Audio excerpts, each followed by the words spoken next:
รีวิวมือที่2ของการเที่ยวกัวลาลัมเปอร์แบบบ่มีพอกบ่มีแผนทริปนี้เป็นทริปปึ๊บปั๊บส่วนมื้อวานมามื้อนี้แถมยังมาฮอตก่อนคนส่วนอีกเจมมาฮอตตอนหัวแรงส่วนจูเอตาดำเขาเจ้ามาฮอตตอนดึกส่วนอีกจูนึงแม่นมื้ออื่นจึงมาฮอตเพราะว่าเขาเจ้าจองปียนต์ผิดมื้อพอเขาเจ้ามาฮอตก็ได้ลงไปหับเขาเจ้าถ้าให้ขึ้นมาเองก็คือสิมางงกับประตูนี่อีก คือว่าคนห้องนี้มาครบกันแล้วเสาร์มื้อต่อมาเสาร์ก็ไปเสาร์บันไดแล้ว9 โมง 10 โมงแล้ว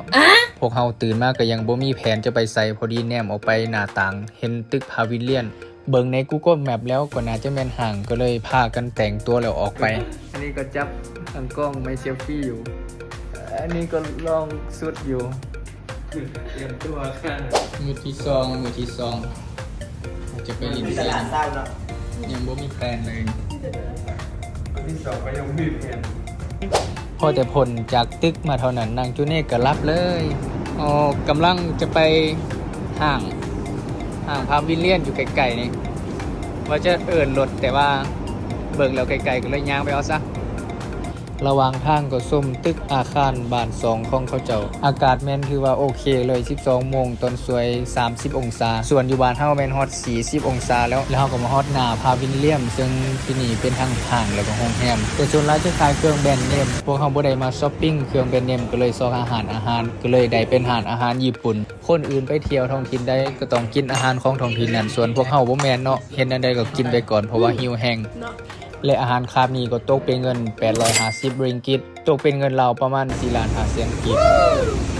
กินข้าวแล้วเฮาก็เอิ้นรถมาครับซึ่งเฮาเอิ้นเป็นรถอัลพาร์ด6ที่นั่งจากพาวิเลียนไปบาตูเคฟมีแต่20 ปลายริงกิตถืออยู่100,000 ปลายกีบนิดๆหารกัน6คนก็ถือว่าบ่แพงเลยบาตูเคฟเป็นวัดศักดิ์สิทธิ์อยู่ในถ้ำขนาดใหญ่ผู้ใดสิขึ้นไปต้องได้ใส่สุดสุภาพเนาะนุ่งทรงขาสั้นมากก็ต้องได้ไปเซาสุดขายาวก่อนขึ้นไปส่วนพวกเฮาพอแต่เห็นคันใดก็ยาละบ่ขึ้นไปแล้วมีฮอต272คันได้มาฮอตมาเห็นก็ดีใจแล้วเมื่อเฮาออกจากบาตูเคฟจะไปอีกวัดนึงซึ่งเป็นวัดกุดแต่ก็ต้องได้กลับเพราะว่าฝนตกอย่างหนักบรรยากาศแบบนี้ก็ได้แต่กลับมานอนพักผ่อนซึ่งในเวลาเดียวกันหมู่อีกจุดนึงกำลังเดินทางมากับเกือบตุ้ยอยู่กลางอากาศพายุเข้าจนลงจอดอยู่สนามบินกรุงเทพบ่ได้เลยไปหลบพายุอยู่พัทยาเฮ็ดให้ยนต์ดีเลย์ไปหลายชั่วโมงเมื่อบินกลับไปลงอยู่กรุงเทพก็ต้องได้นอนค้างอยู่หันอีกคืนนึง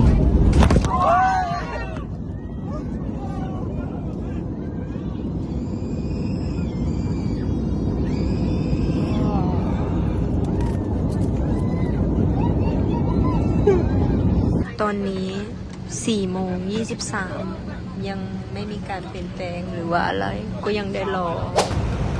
ส่วนจูเฮานอนตื่นมากกับพอดีหิวเลยพากันลงมาซอกยังกินบ่นี้คนมาถ่ายรูปเต็มเลยบ่นี้จะเป็นถนนคนเดินขายของกินขายมักใหม่เต็มเลยและเฮาก็มาสะดุดกับอาหารทะเลเฮาเลยสั่งเป็นผัดหอยลายกับผัดหอยแครงแล้วก็ขั่วผักโดยที่บ่สั่งข้าวเลยย่านอิ่มเพราะว่ายังซอกกินบ่สุดถนนคนเดินรสชาติจะออกหวานๆเผ็ดนิดๆโดยรวมถือว่าแซ่บคนลาวเฮากินได้แน่นอนเมื่อเฮาย่างไปต่อก็ได้ฮู้ว่าอาหารมันมีแต่ซ้ำนั่นแหละเบิ่งทรงนี่คือสิได้กลับไปต้มหมี่อยู่ห้องอีกละมาเลเซียก็เป็นประเทศนึงที่ปลูกทุเรียนหลายและในที่สุดเฮาก็มาฮอตแลนด์มาร์คที่สำคัญของกัวลาลัมเปอร์นั่นก็คือทวินทาวเวอร์หรือว่าตึกแฝดถ้าบ่ได้มาบ่นี้ก็แสดงว่ามาบ่ฮอดกัวลาลัมเปอร์ข้างในตึกก็จะเป็นห้างสรรพสินค้าขนาดใหญ่พวกเฮาพากันถ่ายรูปแล้วก็กลับบ่ได้ขึ้นไปดังถึงเพราะว่าตึกมันใหญ่แห้งขี้ข้านซอกทางขึ้นคลิปต่อไปพวกเราจะไปเที่ยวเกนติ้งไฮแลนด์ศูนย์รวมความบันเทิงบ่ว่าจะเป็นคาสิโนสวนสนุกและอื่นๆอีกหลายอย่างรอท่าติดตามไปกับพวกเราได้เด้อ